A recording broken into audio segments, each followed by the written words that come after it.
Assalamu alaikum warahmatullahi wabarakatuhu. Akkam jirtan kabajamtootaa fi hordoftoota kiyya jirra jirtu kennaa jirra jirtu kabajamtootaa fi hordoftoota keenya akkamii nagaa qabdanii fayyaa keessanii jirtanii baganaa jiraattanii bakka isin jirtan hunda nageenya rabbii guddaa isin waliin haa jiraatu isiniin jira kabajamtootaa fi hordoftoota kiyya.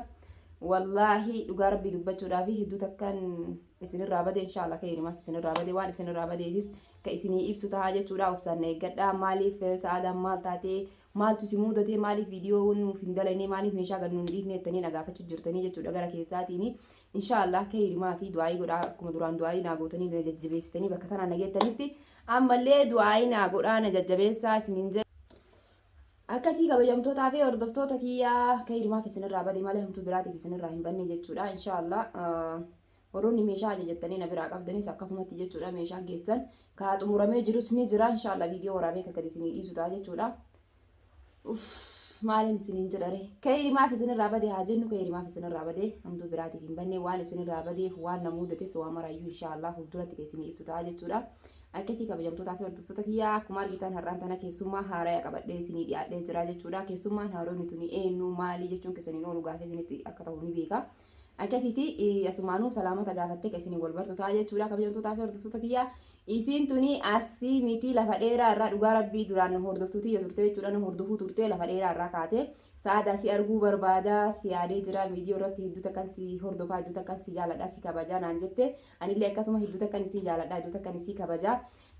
Asumaanuu maal isiniin jedhare waan isiniin jedhu jira jechuudha salaamata isin gaafattee wal barattanii jechuudhaan waan dhufeef kan itti fufnu ta'a jechuudha salaamata gaafadhu hordoftoota kiyyaa wal barii isiin jedha habiibti tiyya. Inshallah galatoomii carraa kennu keetiif galatarraa habi.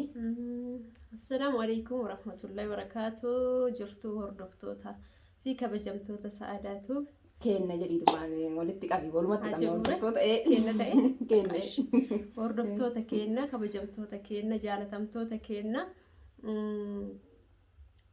jirra jirtuun isiniin jedha har'a ka sa'aadaatu biratti argame. Jaalatamtuu fi kabajamtuu nama amala qabeettii nama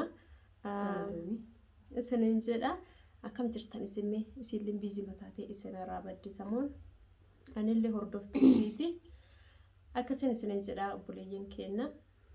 Akkasii kabajamtootaa fi hordoftoota kiyyaa inshallah maal isiniin jechuu barbaadeetiin beeytanii takkaa waa isiniin jedhee hin beeku dhugaa rabbii dubbachuudhaaf takkaa waallee isin gaafadhee hin beeku har'a mootu waa isin gaafachuu deemaa jechuudha maaliif yoo jettanii isiin tuni jechuudha asumaan kabajaa fi jaalalaan isin gaafadhaa jechuudha isiin tuni duraan hordoftuutii turtee jechuudha Dubaay turtee Dubaay irraa galtee jechuudha eessadhaa na bira dhuftee beeytanii Adaamaa irraa na bira dhuftee jechuudha maaliif sa'aada wallahi ijaan si arguu barbaada qaamaa wal arguu barbaannaan garuu viidiyoo kee hedduu hordofaa hedduun si jaaladha si kabajasi. Kanaafuu si hordofuu ture amma mootu qaamaan si arguu qabaa naan jettee eegalte ji'a lama akkasii jechuudha. Achirraa Adaamaa irraa kaatee na dubbisuu jecha na bira dhuftee jechuudha. Maaliif yeroo isiin dhuftus haalli naaf hin tolle silaa isinitti viidiyoo waraabee kan isin agarsiisu ta'a jechuudha. Haalli naaf hin mijanne sanumaaf viidiyoo isin waraabne jechuudha. Kanaafuu kabajamtootaa fi hordoftoota kiyyaa isin illee yuutuubii qabdi jechuudha. Yuutuubiin isii sabiskiraabii kuma takkaa fi waa qabaa jechuudha. Chaanaalli kan kee maqaan isaa maali? Oromoo Faristiidha. Oromoo Faristii akkam godhuu qabna ree? Guddisuu qabna. Kanaafuu chaanaala isii Oromoo Faristii jedhaa dhaqaatiinis sabiskiraabii godhaa fi laayikii godhaa fi kabajamtootaa fi hordoftoota kiyyaa takkaa waa isiniin jedhee hin beeku takkaa namas isinitti fideetiniin akkana godhaa fi jedhee hin beeku.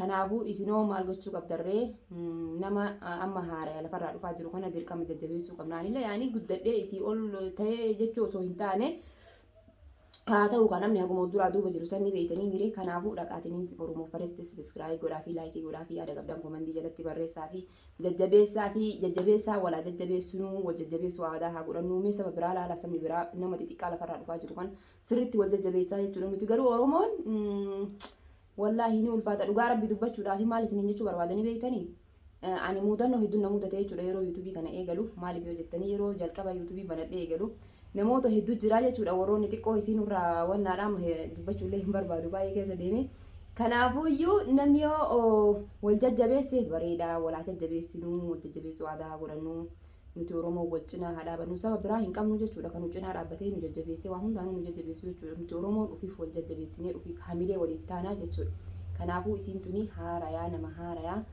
inshallah waan babbareedduu qabannee kan waliin dhufnu ta'a jechuudha ammaaf ammootuyyuu as na bira jirti baalee roobee na bira jirti jechuudha na bira dhuftee na bira jirti si arguuf barbaadas yuutuubis waliin dalaynaa naan jettee achirraa xaartee na bira dhuftee jechuudha kabajamtootaa fi hordoftoota kiyya.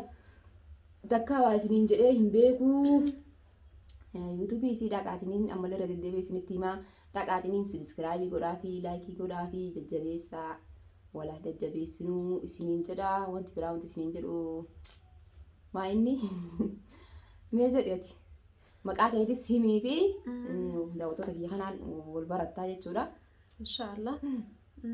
Maqaan kiyyaa ka Soofii jedhama yookaan Soofiyaa.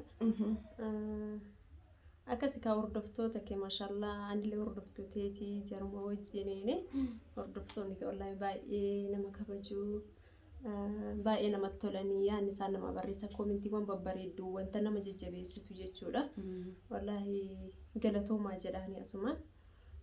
Akkasiin isiniin jedha hordoftoota keenya ka inshaallah yoo rabbi jedhe waan babbareedaa waan bohaarsaa waan nama barsiisu waa hedduu isinii qabannee dhufna. Inshaallah illee amma kana boodatti isinirraa hin badu yeroo maraa akkasuma jedha kana boodatti isinirraa hin badu hordoftoota kiyya badee jiraa mi jedhee dubachi deebi'aa jechuudha. Dhugaadha. Amma isii kanallee argadee jira geelee argadee jira. Inshaallah baadiyyaa keessa deemnee meeshaalee waan garaagaraa waan isin barbaachisu biyya keessa deemnee kan isinitti agarsiisu ta'a jechuudha. Biyya adda addaa deemnee asiin gara Asallaa Boqojjii Adaamaa ilaan gaddisaa baatitu jechuudha waan isin barbaadaniin isin daawwachiisuu hin dandeenya. Isin waan barbaadan gaafachuu dandeetta. Komantii jalatti yoo barbaadadee bakka kanaa nu garsiisaa bakka kana gaafii yoo qabaattanis yaada yoo qabaattanis akkana yoo gootanis jedhaatii nu barreessa waan akkanas godhaa jedhaa nu ajaja hin fudhanna ajaja keessanis jechuudha. Akkasii hordoftoota keenya isin kabanya isin jaalanna akkuma isin nu jaalattanitti isiniin jenna yookaan sa'aadaallee biizii taateetiniini. Dhugaa biizii ta'eetiniin jira garuu immoo waa hedduu biizii na godhee waa baay'ee namni namaaf hin hubatu beektanii waa baay'een biizii ta'ee waa baay'ee biizii na godhee saniifiin isinirraa badee malee jaaladheetii miti dhugaa rabbii akka yaada kiyyaati jechuudha guyyaa guyyaan viidiyoo gadhiisee. Komantii teessa yoo isin barreessitanii komantii teessa isaan arge akka waan qaamaan isin argeetii jechuudha itti bu'aaraa jechuudha maaliif hordoftoonni kiyya marti isaaniitu warra na jaalatu warra na kabaju anillee sanii olitti isin jaaladhaa isin kabajaa komantii babbareedduu naa barreessanii. Dhugaadha maa nama komantii kee hin dubbisa yeroo baay'ee wallahi komantii babbareedduu bakka waan nama barsiisu waan nama bohaarsu bakka waan abdii namatti tolu waan hamilee siif godhu hedduu takka naa galatoomaa isiniin jedha sumaanuu baay'een isin galateeffadhaa baay'een isin jaaladhaa isin kabajaa. Agi isin na jaalatan sanii olitti dachaan rabbiin isin haa jaalatu isiniin jedha. Wanti biraa wanti nu haasofnu hin jiru natti hin fakkaanne har'aaf ammoo tanuma isiniin jechuu dhufee amaanaa isinitti haa taatu isitan jajjabeessa amaanaa isiniin jedhee jira dhugaa rabbii dubbachuudhaaf. Akka sa'aatii fi sabiskiraayibiin guutamee jira. Sa'aatii hafee jechuudha isaan dantee 2,000 fi irra jirti. 2,000 fi irra jirti jechuudha 1,000 fi hafeefi jechuudha. Akka isin daddaftanii sa'aatii san guuttaniifis abdiin isinirraa qaba inshaallah takka waa. Beektaa amma erga baneellee baay'eellee irratti hin hojjennu isaan bakka natti tolu didee irratti hin hojjenne. Jechuun biyya namaa keessatti. Baay'ee sa'aatiin deemee jira jechuun amma laalka akkasii yoo sa'aatiin baay'ee dheerate cufachuus dandeettii na jala. Akkas leennaan hin kanaaf obboleeyyan kiyya osoo isin jirtan. Osoo isin jirtan. Cufannaan. Cufatu osoo Oromoon jirtu Oromoo sababa Oromoon immoo waa hedduu godha wanni Oromoon hin dandeenye hin jiru rabbii gaditti. Kanaafuu micattii qashtii magaalaa buna bareedduu tanaa jajjabeessaa sabiskiraayibii godhaa fi akka yuutuubiin isii dafee guddatee kiyya dabarsaa fi bakka isin ayyamee jira akka kiyya caalu godhaa fi akkam jettu. Si ayyamee jira. Hordoftoonni haa murteessan kaase. Haa murteessanii? Ishii bakka isin murteessaa yookaan kee oolli. Isin carraa naa kennitee jirti. Ani garuu carraa kennee jira. Ayi waliin isin hin caalchisinu wal isin qixxeessina yoo jettanis filannoo keessan. Filannoo keessan eegsuni. Akkasii har'aa viidiyoo isinitti hin dheeressinu viidiyoon keenya har'aa kanuma inshaallah waan babbareedduu qabannee isinii dhufnu ta'a jechuudha anaa fi Soofiyaani hanga dhugaa rabbi waan haasa'u dagadheetiin hin jira yaa uummata wanti haasa'u guutuun na jalaa badee jira maaliif waan isinirraa badee waa hunda salaamata isin gaafachuu dagadhee akkaataa viidiyoo itti waraaban dagadhee yaa rabbii kiyyaa akkamtuma labada. Hojiin hojjannaa godhamanii wal arganne waan babbareedu waan nama bohaarsu waan hordoftoonni keenya nu gaafatan waan akkanaa fidaa yoo nu jettan hin finne waan akkanaa waraabaa fidaa yoo jettan hin finne waraabne waan isin nu ajajjan fudhachuun. Dhugaa baadiyyaa bakka takkaa hin dhaqiin dhagee isin agarsiisu deemaan isin sirriitti na hordofaa na jala deema. Hundumti Bakka keessanuu takkaa bakka hin barbaadan dhaqin barreessaa. bakka duraan qoraan irraa guuruu ture jechuudha. Bakka tokko jira gaara wayiitu jira gaara san keessa gaarri sun qallaalii kana hin bareedu gaara san isin agarsiisuu deema inshaallah yoo rabbi jedhe. Akkasii warroonni barbaree na gaafattan irra guddina sa'aadaa barbareen ta'e akkam taate eessa geette mee nu agarsiisi jettanii viidiyoo nu waraabii jettanii na gaafattan. Anammoo yeroo baadiyyaa gabbuu jechuudha. Wallahi yeroo baadiyyaa gabbuu jechuudha. Sanuu maarree barbaree waddadde. Barbaree Asirraa waddadde. bitatanii gisee. Barbareen amma diimattee warroonni bitachuu barbaadanii asuma gootaan irraa bitadha. Warroonni nuuf kaayii sa'aadaa nuuf kaayii naan jettanii kontaala naqee xaqaaxaqee magaazinatti ol darbee isiniif kaa'aa jechuudha. Abshiir isinitti garsiisaa amma diimattee jirti. Yeroo baadiyyaa gadda baadiyyaa ni beektanii baadiyyaa keenya maabiraatiin hin galle maabiraatiin hin jiru. Silkiin tiyya chaarjii ni fixatti viidiyoo isin waraabu silaa viidiyoo adda addaa isin waraaba baadiyyaa keessa deemee garuu mootuu viidiyoo isin waraabu chaarjiin hin jiru. Sanumaaf viidiyoo baadiyyaa keessa deemee isin waraabuu dhabee malee maamilaatii miti isiniin jedha hanga viidiyoo itti aanu walitti deebinutti assalaamu alaikum warahmatullahi wabarakaatuhu isin jaalannaa isin kabajnaa laayikii sheerii sabiskiraayibii godhuudhaan nu jajjabeessaa isiniin jenna baay'ee.